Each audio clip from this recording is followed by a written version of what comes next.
everyone, welcome to class 8 sessions of subject geography, and today we are going to discuss chapter number 6 and the chapter name is human resources. This is your 5th session. तो बच्चों हम लोग class 8 का subject geography discuss कर रहे हैं और इसमें हम लोग चैप्टर नंबर 6 डिस्कस कर रहे हैं. चैप्टर का नाम है ह्यूमन रिसोर्सेज और ये आपका 5th सेशन है. So let's start with it. तो बच्चों एक बार ब्रीफ रिकैप कर लेते हैं कि लास्ट क्लास में हम लोगों ने क्या क्या कंप्लीट कर लिया था and after that we will continue with our discussion. Okay, so in our last class we were talking about population change. So बच्चों मैंने आपको बताया कि पॉपुलेशन चेंज का सिंपल मतलब क्या होता है. सो it is the change in the number of people living in a place at a specific period of time. Okay और उसमें हमने एग्जांपल्स के थ्रू समझा, हमने ग्राफ भी देखे थे. तो हमने देखा कि अगर हम 1800 की बात कर रहे हैं तो उस टाइम पे जो नंबर ऑफ बर्थ था that was equivalent to number of death. Right कि मतलब जितने बेबीज बॉर्न हो रहे थे वैसे ही उनका जल्दी डेथ भी हो जा रहा था because of the lack of medical facilities and also farmers were not able to produce as much required crops. Okay, जितना crops required था या जितना food required था उतना वो produce नहीं कर पा रहे थे. So that led to an early death. और यही जो population यहाँ पे change हो रहा था that was slow and steady. लेकिन वही अगर हम 1870s की बात करते हैं तो उस टाइम पे पूरे वर्ल्ड का पॉपुलेशन हो गया था अराउंड 1 बिलियन. देन हमने देखा कि अगर हम 1970s की बात कर रहे हैं तो उस टाइम पे हमारा पॉपुलेशन जो था वो ऑलमोस्ट 3 बिलियन हो चुका था. एंड लास्टली जब हम लोग 2000 ईयर की बात कर रहे हैं तो उस टाइम पे हमारा जो पॉपुलेशन था वर्ल्ड का वो ऑलमोस्ट 6 बिलियन था. और यही जो ड्रास्टिक चेंज होने लगा पॉपुलेशन का उसको हम लोग पॉपुलेशन एक्सप्लोजन कहते हैं. मैंने आपको ये भी बताया था कि जो हमारा मेन रीजन है पॉपुलेशन चेंज का that is dependent on the number of births and number of deaths. तो बच्चों वही आज की क्लास में हम लोग डिस्कस करने वाले हैं about these different terms that is birth rate, death rate and also migration. Okay अब एक एक करके ये सारे पॉइंट्स को यहाँ पर समझते हैं. Now firstly let's talk about the birth rate. Births are usually measured using the birth rate.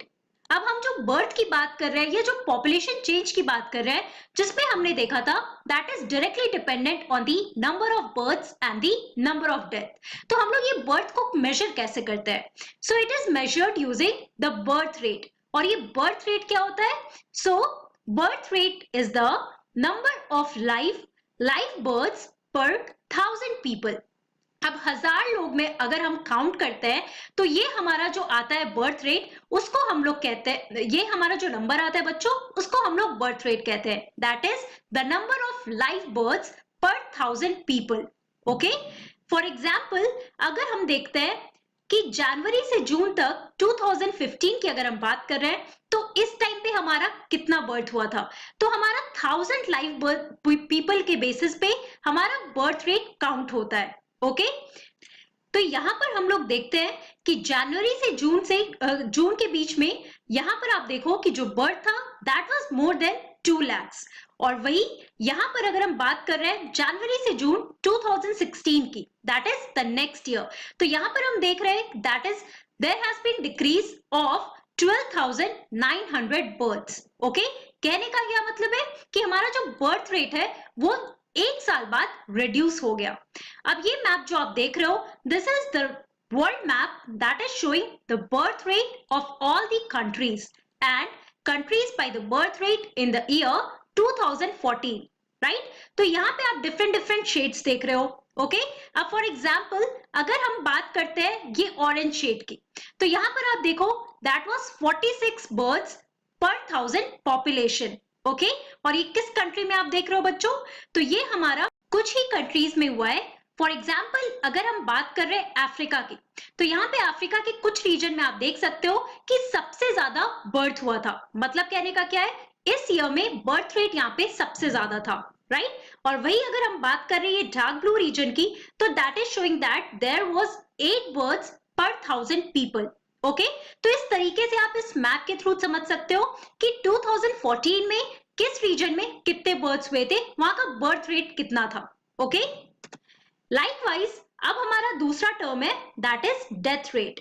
Now that deaths are usually measured using the death rate, that is the number of deaths per 1000 people. जैसे हम लोगों ने birth rate के बारे में पढ़ा, likewise हमारा death rate है. तो डेथ रेट क्या होता है बच्चों? That is the number of deaths. So ये माइन्यूट डिफरेंस है obviously because of the term कि बर्थ में हम क्या देखते हैं? नंबर ऑफ बर्थ पर 1000 पीपल. और वही अगर हम डेथ रेट की बात कर रहे हैं बच्चों, तो यहाँ पे बर्थ की जगह हमारा क्या आ जाएगा? डेथ आ जाएगा. कि अगर हम एक साल की बात कर रहे हैं तो number of deaths that has happened पर 1000 पीपल वो हमारा डेथ रेट बताता है. तो यहाँ पर आप ये मैप देख सकते हो. Now this is the world map that is showing the mortality rate or the death rate. Okay, तो यहाँ पर आप देखो बच्चों कि ये जो हमारा सबसे डार्क कलर है that is showing कि उस रीजन में there was 11 plus deaths per 1000 population. Okay, और ये हम लोग किस रीजन में देख सकते हैं? तो ये हमारा रशिया के ऊपर, ये चाइना के ऊपर जो हमारा रीजन है बच्चों, तो यहाँ पर हम ये देख सकते हैं. Okay, ये parts of Europe also. Apart from that parts of south Africa, sorry parts of Africa. तो यहाँ पे आप डिफरेंट रीजन में देख सकते हो कि 11 प्लस डेथ हुआ था. That is showing the death rate of that particular region. तो ये तो हमारे इंपॉर्टेंट टर्म्स थे जो आपको समझना होगा यहाँ पर. अब दूसरा पॉइंट क्या है? माइग्रेशन. ओके, तो एक तरफ आप लोगों ने देखा कि पॉपुलेशन चेंज दो चीज पे डिपेंडेंट है, that is the fluctuation in the number of births and deaths. उसके अलावा हमारा तीसरा टर्म है that is also responsible for the population change. Now ये हमारा तीसरा टर्म है migration. Now what is migration? So migration is the movement of people in and out of an area. So basically migration का simple मतलब क्या होता है? एक जगह से दूसरी जगह जाना या सेटल होना, right? So ये क्या कह रहा है बच्चों कि मान लो आप इंडिया में रहते हो. ओके, अब आप इंडिया से चाइना जाके माइग्रेट कर रहे हो, वहां पे सेटल डाउन कर रहे हो. तो यहां से आपका जो परमानेंट सेटलमेंट है चाइना में, so obviously that is going to increase the population there, right? तो बर्थ और डेथ के बारे में तो हमने देख ही लिया. एक हमारा तीसरा यहाँ पे फैक्टर है दैट इज माइग्रेशन. अब हम माइग्रेशन के थ्रू समझते हैं कि हमारा पॉपुलेशन चेंज कैसे होता है. Also please remember another term here that is life expectancy.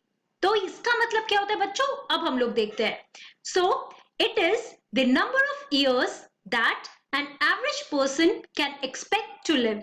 तो एक पर्टिकुलर कंट्री में जितने भी लोग वहां पे रह रहे हैं, जितने भी रेसिडेंट्स हैं, उनका एक नंबर ऑफ इयर्स, कितना नंबर ऑफ ईयर है कि वो एक्सपेक्ट कर सकते हैं रहने के लिए या लिव करने के लिए. So that tells us about the life expectancy of that particular region. For example यहां पर आप देख सकते हो. Now this is the picture that is showing the life expectancy by country. तो अगर हम साउथ अफ्रीका की बात कर रहे हैं बच्चों, तो यहाँ पे आप देखो क्या है हमारा life expectancy, that is almost 42.4 years. फिर रशिया की अगर हम बात कर रहे हैं तो यहाँ पर आप देखो 65.9 ईयर्स. इंडिया की अगर हम बात करते हैं तो एक एवरेज पर्सन कितने दिन तक रह सकता है, कितने दिन तक वो जी सकता है, that is almost around 69.2 years. Okay, now this is the years that a person, an average person, he can expect to live. और ये हमारा टर्म क्या होता है? That is the term which is known as life expectancy. Okay, now births and deaths are the natural causes of population change. अब तो हम लोगों ने ये समझ भी लिया है कि births और deaths की वजह से क्या होता है? हमारा population change होता है. The difference between the birth rate and the death rate of a country is called the natural growth rate. Now another term to remember here is the natural growth rate. और natural growth rate क्या होता है बच्चों? Birth rate minus दी death rate. Okay, मतलब अगर आपको किसी भी कंट्री का नेचुरल ग्रोथ रेट पता करना है, so you just have to minus the birth rate from the death rate of that particular country. That is going to show us the natural growth rate of that particular country here. The population increase in the world is mainly due to the rapid increase in the natural growth rate. अब जाहिर सी बात है किसी भी country का population increase कब होगा? जब वहां पे बर्थ रेट ज्यादा होगा देन दी डेथ रेट. राइट? तो अगर हम लोग बात कर रहे हैं कि rapid increase in natural growth rate, अब रैपिड इंक्रीज कब हो रहा है? Definitely when the birth rate is more than the death rate, और यही हमारा शो करता है population increase. Okay, so please remember कि पॉपुलेशन इंक्रीज वर्ल्ड का क्यों होता है? Mainly because of the rapid increase in the natural growth rate here. Now let's have a look at the picture here that is also given in your NCERT book. हमारे लिए तीन terms है यहाँ पे बच्चों। पहला है पॉपुलेशन स्टडी, कि किसी भी कंट्री का पॉपुलेशन स्टडी या स्लो कब होता है? जब वहां का बर्थ रेट और डेथ रेट बिल्कुल सेम होता है। ओके, तभी हमारा उस जगह का पॉपुलेशन स्टडी है। फॉर एग्जाम्पल, अगर हम हमारे कंट्री इंडिया की बात करते हैं और इंडिया में लेट्स से 2017 ईयर में बर्थ रेट भी उतना ही है और डेथ रेट भी उतना ही है, that is number of births per 1000 person and number of deaths per 1000 person is equal, तो हम कहेंगे कि 2017 ईयर में हमारा जो पॉपुलेशन है वो स्टडी और स्लो है। ओके, अब ये पॉपुलेशन इंक्रीज कब हो रहा है? सो जब birth rate is more than the death rate, तब हमारा पॉपुलेशन बढ़ेगा। कि डेथ रेट मतलब कि एक कंट्री में डेथ कम हो रहा है और बर्थ ज्यादा हो रहा है, तो जाहिर सी बात है कि उस कंट्री का पॉपुलेशन इंक्रीज हो रहा है ना? तो ये बहुत ही माइन्यूट कॉन्सेप्ट्स है जो आपको याद रखना होगा। Also migration is another way by which population size changes. तो जैसे मैंने अभी आपको बताया, माइग्रेशन का मतलब क्या होता है? That is the movement of people in and out of an area, right? Now it is another way that is showing us the population change. People may move within a country or between countries. और ये क्या होता है बच्चों कि लोग एक country के अंदर ही दूसरे जगह पे सेटल करते हैं। अगर हम इंडिया की बात कर रहे हैं तो अगर आप मुंबई में रह रहे हो तो हो सकता है आप दिल्ली आके सेटल डाउन करो या फिर आप बैंगलोर जाके सेटल डाउन करो, तो आप इंडिया के अंदर ही डिफरेंट रीजन्स में आप जाके रह सकते हो, या फिर आप एक कंट्री से दूसरे कंट्री के बीच माइग्रेट कर सकते हो। ओके, फॉर एग्जाम्पल आप इंडिया से यूएसए में जाके सेटल कर सकते हो, आप इंडिया से चाइना जाके सेटल कर सकते हो, या यूएसए का कोई रेसिडेंट है वो इंडिया आके सेटल कर सकता है। तो ये विद इन कंट्रीज भी होता है एंड बिटवीन कंट्रीज भी होता है। Okay, now let's try to understand the term here. So there are two major terms that we have to understand while we are talking about migration. So पहला term है हमारा immigrants का। अब ये immigrants कौन होते हैं बच्चों? Now immigrants are people who leave a country. Okay, अगर हम बिटवीन कंट्रीज की बात कर रहे हैं कि इंडिया से कोई बाहर जाके यूएस में सेटल कर रहा है, तो वो हमारा एक तरह का माइग्रेशन होता है। Now immigrants are the people who leave a country. For example, India से अगर कोई बाहर जा रहा है सेटल करने के लिए, तो उस पर्सन को हम लोग क्या कहेंगे? इमिग्रेंट कहेंगे। अब हमारा दूसरा मेजर टर्म है यहाँ पे इमाइग्रेंट्स। अब ये इमाइग्रेंट्स कौन है? सो दे are those who arrive in a country. Now for example, अगर इंडिया से जो इंसान यूएसए गया है वो हम उसे इमिग्रेंट कहेंगे। ओके, लेकिन जहां वो अराइव कर रहा है, फॉर एग्जाम्पल अगर वो यूएसए अराइव कर रहा है तो वो वहां का इमाइग्रेंट होगा। तो बहुत ही माइन्यूट डिफरेंस है ये दोनों टर्म्स के बीच में, that is immigrant and emigrant. So please remember the term here. Now another picture here, that is the population decrease. अब पॉपुलेशन डिक्रीज कब होगा बच्चों? जब डेथ रेट हमारा बर्थ रेट से ज्यादा होगा, तो उस जगह का हमारा पॉपुलेशन डिक्रीज होगा। Okay, so these are some basic terms that you need to remember here, right? तो बच्चों आज की क्लास में हम लोगों ने क्या पढ़ा? In today's class we discussed about some major terms here, that is the birth rate and death rate. So birth rate क्या होता है? Number of live births per 1000 people. Okay? और death rate क्या होता है? Number of deaths per 1000 people. और मैंने आपको ग्राफ के थ्रू और पिक्चर के थ्रू, मैप के थ्रू आपको समझाया कि पर्टिकुलर कंट्री में कितना बर्थ रेट है या कितना डेथ रेट है। उसके अलावा हमने देखा माइग्रेशन के बारे में, that is movement of people in and out of an area. फिर हम लोगों ने दो और टर्म्स पढ़े, that is immigrant and emigrants. तो इमिग्रेंट कौन होते हैं बच्चों? A person who is leaving a country. And emigrants कौन होते हैं? A person who is arriving in a particular country, right? तो ये बेसिक डिफरेंस है ये दोनों टर्म्स के बीच में जो आपको याद रखना होगा। अब नेक्स्ट क्लास में बच्चों हम लोग इसी टॉपिक को कंटिन्यू करने वाले हैं। इमिग्रेशन के बारे में हम लोग यहाँ पर समझने वाले हैं। Okay, so that's all for today. Thank you very much. Have a nice day.